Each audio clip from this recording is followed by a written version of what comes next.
This is an excerpt from our conversation with independent filmmaker Aileen Sheedy. To hear the full episode, click on the link in the description. And now, on with the show.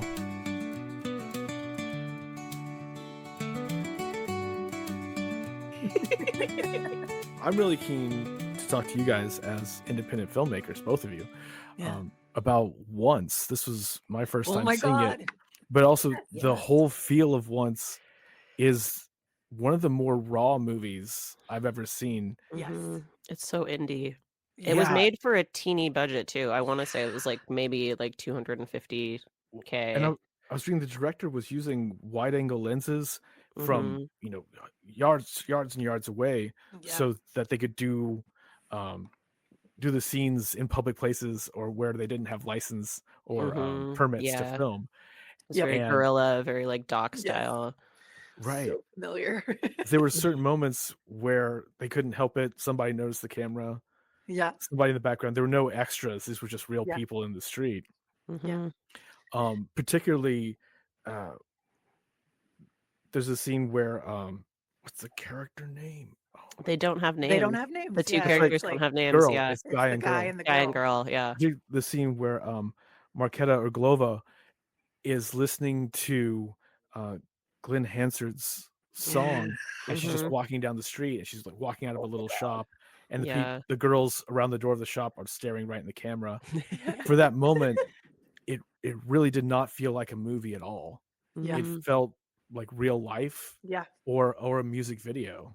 Yeah, that's one of my favorite things about it, is that it simultaneously makes me jealous and makes me miss film sets and makes me want to go back to making movies that way. And also it depicts the creative process in maybe the most honest way that I've ever seen, or like when you meld with somebody creatively that closely, where you feel like they just get you immediately because they're already there. I think the sensibility of the people involved really speaks to that, because John Carney, the director, was in the same band as Glenn Hansard. They're both in the Frames. Yeah. And I love the Frames. I was watching this like, oh, this is cool. And then doing my little Google research for the podcast. Yeah. And it's made by folks in one of my favorite Irish bands. I don't know. That was so cool.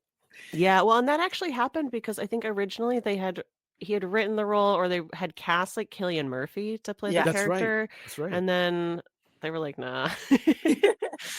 But I mean, part of what I think makes it work is that like those two, I don't even want to call them actors because they're not actors. Like they're both Glenn and professional Marketa, musicians they're before musicians, and they knew each other. Like they had a relationship. Like he was living with her family in like the Czech Republic when she was like 12. I mean, it's kind of weird if you think about it too hard, but there's actually a really great documentary about the two of them, and like I knew what happened to this movie. I mean, you can tell that like it's still a very special relationship for them. Like and they still play music together. They're coming to Portland this year, and I'm gonna go see them. And I saw them a couple years ago. Yeah, and it's because fantastic. If you can get tickets, you should totally go. The Swell Season is what they're called. And they actually won an Academy Award for Best Original Song for that song, Falling Slowly.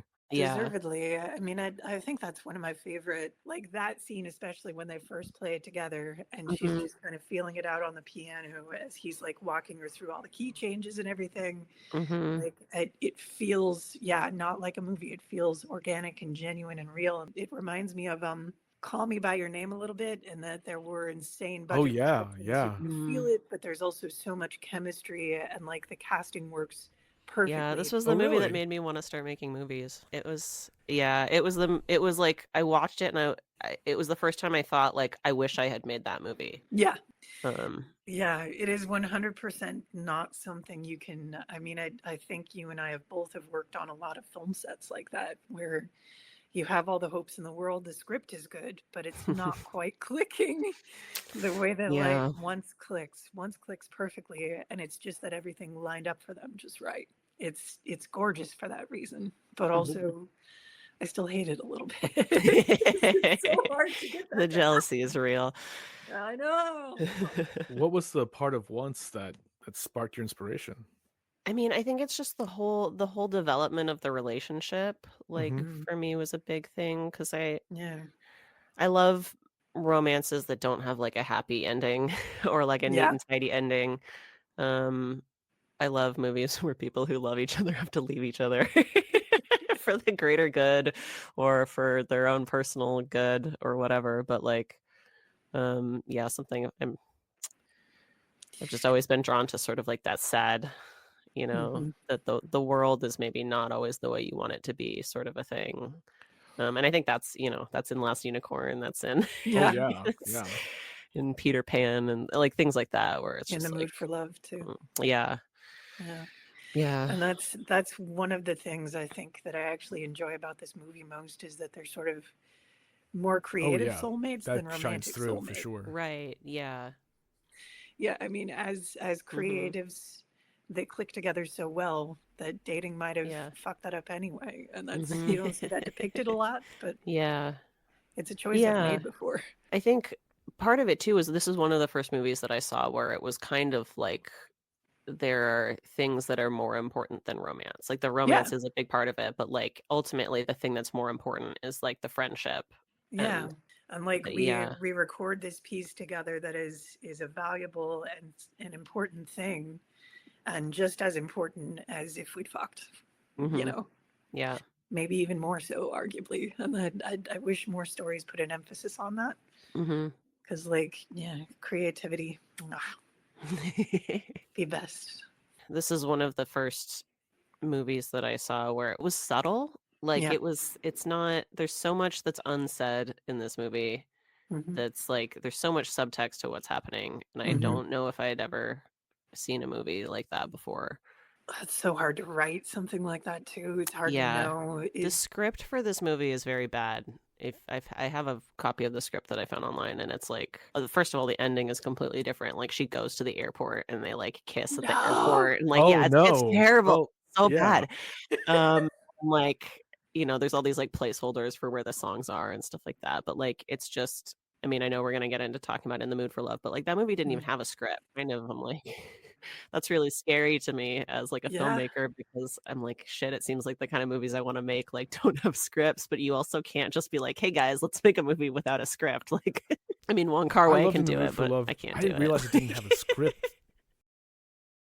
Isn't that crazy? That increases my appreciation for it. I know there's been kind of a through line of, is there a stage adaptation of this for every movie we've talked about? Oh my God. Please. Wait, can I, before we move on, are you going to talk about the one stage adaptation?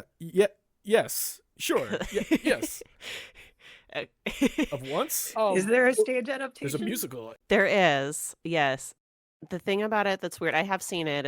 It is good, but it feels more Hollywood than this movie feels. It's like they took this movie, this very indie movie, and they turned it into a Hollywood movie and then made a musical based on the Hollywood movie. Yeah, it's just like the jokes, it's got funny jokes in it. And like, there's quirky characters, like all the musicians have like personalities, and then the one thing that like, I don't want to like disparage that, because I actually do like it. I enjoy it. It's just quite different. It's not the same piece of media to me, but so the moment in the movie where they go up on the bluff and he says like, do you love him? And she tells him, and so he repeats it back to her, and she says something in Czech that is never translated.